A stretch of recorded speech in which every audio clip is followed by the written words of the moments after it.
নমস্কার, শুভ সকাল। কেমন আছো সবাই? আশা করি সবাই ভালো আছো। আমিও আবারও চলে আসলাম আর একটা নতুন ভিডিও নিয়ে। আশা করি ভগবান আপনাদের সবাইকে ভালো রেখেছেন অ্যান্ড সুস্থ রেখেছে। তো দেখো, আমি কিন্তু সকাল সকাল ঘুম থেকে উঠে কাজকর্মে লেগে পড়লাম। আজ হলো বৃহস্পতিবার, আর বৃহস্পতিবার তো জানোই বাঙালিদের বাড়িতে একটু কাজকর্মটা বেশি হয়। যেমন ধরো ধোয়া টোয়া, বাসন ধোয়া, ঘর মোছা, এগুলো তো প্রতিদিনই হয়, কিন্তু বৃহস্পতিবারটা একটু অন্যরকমই কাজ হয়।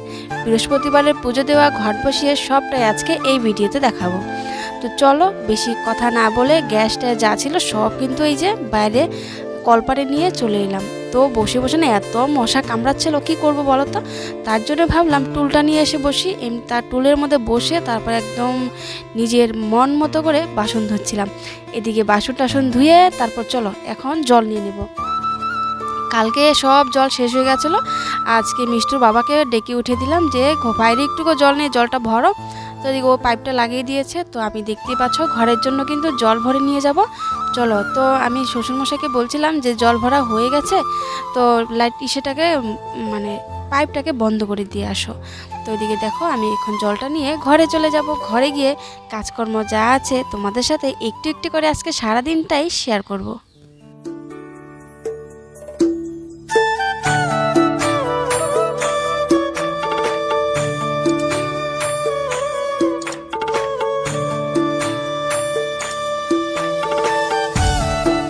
জল ভরতে ভরতে কিন্তু আমার কাপড় চোপড় সব ভিজে গেছে। দেখতে পাচ্ছ গা পুরো ভিজে গেছে। ভাবলাম চান করিয়ে নেব, তো কিছু হবে না।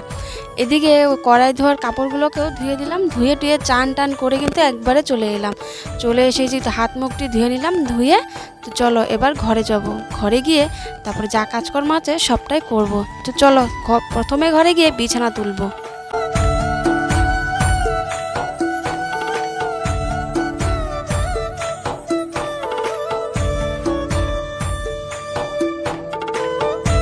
ঘরের মধ্যে বাসি বিছানা নিয়ে কোনো কাজকর্ম করতেই ভালো লাগে না। যেহেতু আজকে বৃহস্পতিবার আর সকাল সকালই ভাবছি পুজোটা দিয়ে দিব, যার জন্য কিন্তু আমি ভাবলাম যে না, তাড়াতাড়ি করে বিছানা সব তুলে নিই। তো আমি কিন্তু আবারও চান করেছি, যেহেতু বাসি বিছানায় চান টান করে উঠেছি। তো তার জন্য আমি পরে আবারও চান করেছি। চান করে তারপর কিন্তু পুজোটা দিয়েছি। তো এদিকে আমি বিছানাটাকে তুলে নিলাম। তুলে কিন্তু মিষ্টু ওরা উঠে গেছে, ও স্কুলে যাবে। ওর জন্য ভাত বানাবো, টিফিন করব, মানে অনেক কাজকর্ম। ঘর মোছা বাকি রয়েছে, অনেক কাজকর্ম। কিন্তু ভাবছিলাম যে সকাল সকালই ঘরটা মুছে নিব, কিন্তু কি বলতো, ভাবলাম যে না, এখন ঘরটা মুছতে গেলে অনেকটা দেরি হবে আর মিষ্টুর স্কুল যেতেও দেরি হবে। তো ভাবলাম না, আমি ওরা স্কুল যাওয়ার পর তারপর না হয় ঘরটা মুছে নেব।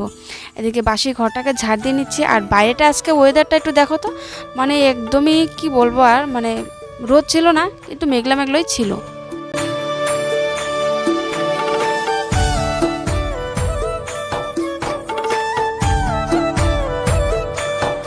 এদিকে ওর প্রতিদিনের একটা নমুনা, ওর বাবা না ওকে দিনে দিনে যা বদঅভ্যাস বানাচ্ছে, মানে ভালো লাগে না। বাচ্চাদেরকে না অত আদর করতেও নয়, বেশি মানে করতেও নেই, তাই না? ওর বাবা মানে সব কিছুতে বেশি একটু আদর করে ফেলে, ভালো লাগে না। এত আদর বাচ্চাদের না খারাপ খারাপ পথে নিয়ে যায়, কিন্তু এটা কে বোঝায় বলো? আর মেয়েরা একটু বাবার দিকে একটু অন্যরকমই একটু আগ্রহী থাকে, তাই না? মানে ভালোবাসাটা একটু বেশিই হয় বাবার প্রতি, বাবা আর মেয়ের প্রতি ভালোবাসাটা একটু বেশিই হয়। এদিকে বাসন টাসন নিয়ে চার বাসনগুলো রেখে তো চলে গেলাম। ঘরটা মুছে নিয়েছি আগে, তো এবার বারান্দাটাও মুছে নেব। তো বারান্দাটা আর কাপড় দিয়ে মুছবো না, তো সার্ফের জল দিয়ে আর ঝাঁটা দিয়ে জল দিয়ে পুরো ধুয়ে দেবো, কারণ বাইরে বৃষ্টি হচ্ছিল তো একদম কাদা কাদা হয়েছিল। তো ভাবলাম এটা না একদম দিয়ে ঝাড়ু দিয়ে পুরো ঝেড়ে মানে পরিষ্কার করে দিলে ভালো হবে। তো চলো বারান্দাটা আমি জল দিয়ে ধুয়ে নামিয়ে নিই।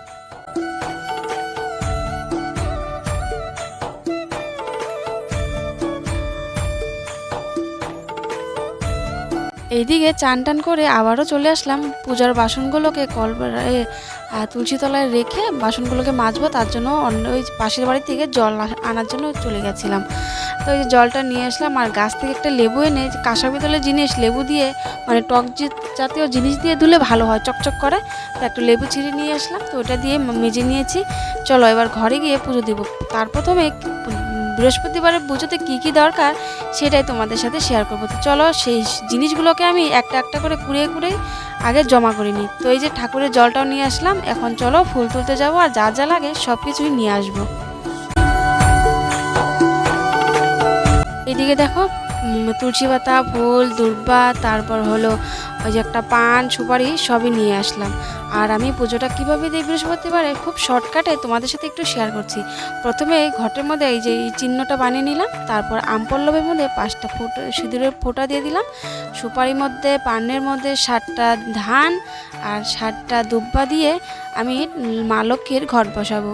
তো প্রথমে মা লক্ষ্মীকে সিঁদুর দিয়ে দিলাম, মা লক্ষ্মীর সেটাতেও সিঁদুর দিয়ে দিলাম। এবার দিয়ে দিব ঘটে জল দিয়ে ধান দুব্বা দিয়ে তারপর কিন্তু আমি মা লক্ষ্মীর ঘরটা আজকে বসিয়ে দেবো।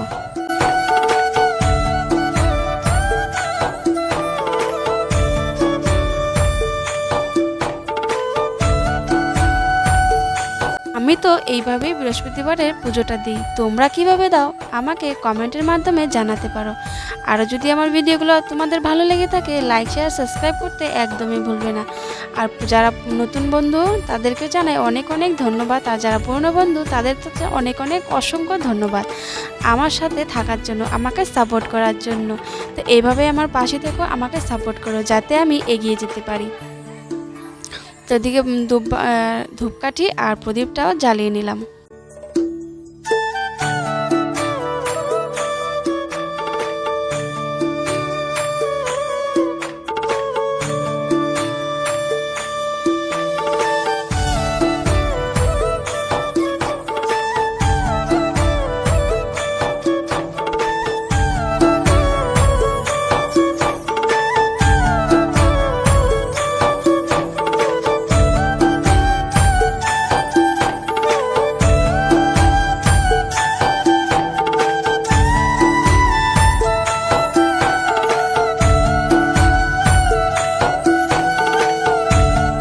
তারপর পুজো টুজো দেওয়া হয়ে গেছে, এবার মেয়েকে চান করাবো। জল গরম করে নিয়ে আসলাম, বাইরে না একটু গুড়ি গুড়ি বৃষ্টি পড়ছিল, যার জন্য ভাবলাম আমি এইখানটায় ওকে চানটা করে দেবো।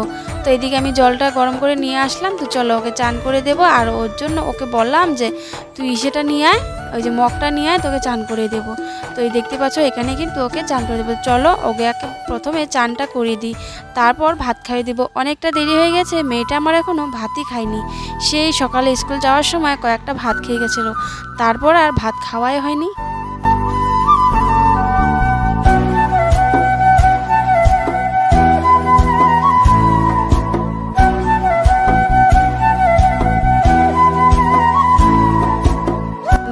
ঘরে নিয়ে আসলাম, ঘরে নিয়ে এসে মাথাটা একটু মুছে দিলাম, তারপর তেল দিয়ে দিলাম শরীরে, তারপর মুখে ক্রিম লাগিয়ে দিয়ে ওই যে ওকে বসিয়ে বললাম তুই বস, তোর জন্য ভাত নিয়ে আসি। তো চলো আজকে রান্না করছি সোয়াবিন তরকারি, আর হলো কি একটা ছিল পটল ভাজা না আলু ভাজা ছিল, ভুলে গেছি। যাই হোক এই যে চলো ও পটল ভাজা, ওর জন্য আলু ভাজছিলাম কারণ ও পটল ভাজা খেতে চায় না। আর সোয়াবিন আলু দিয়ে রান্না করেছি।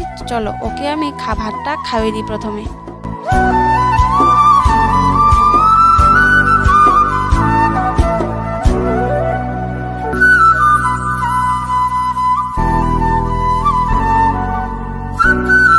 ও ভাত খাওয়া নিয়ে খুবই বায়না করে, মানে আগে তো বেশি করতো, দিন যাচ্ছে এখন একটু কমেছে।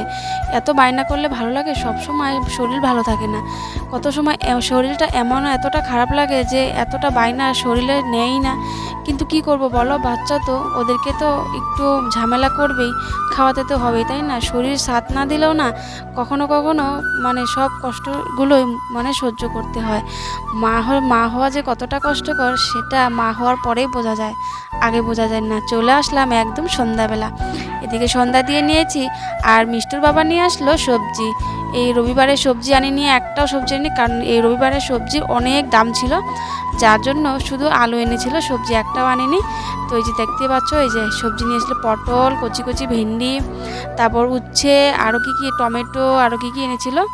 তো দেখতে পাচ্ছ সবজিগুলো খুব ভালো ছিল।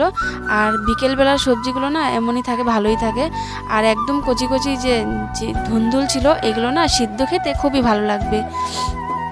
তো চলো আমি সেগুলো না সবজিগুলো আমি একটা একটা করে মানে বের করে রাখবো, নাহলে পলিথিনের ভিতরে থাকলে এইগুলো নষ্ট হয়ে যাবে। তো একটা একটা করে ওই যে আমি রাখছিলাম। তো চলো সবগুলোকে গুছিয়ে নিই, তারপর মেয়েকে পড়াতে বসবো।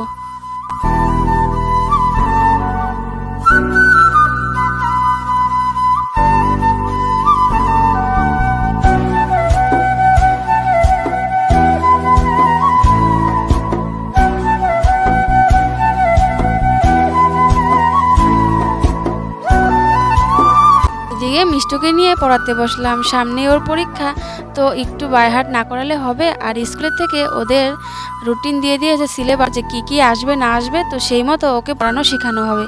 তো স্কুল থেকেও শেখাচ্ছে, আর মামি মা হিসাবে তো বাড়িতে তো শেখাতেই হবে। এমনিতে মিষ্টুর কি ওর দিমাগ মানে ব্রেনটা না খুবই ভালো।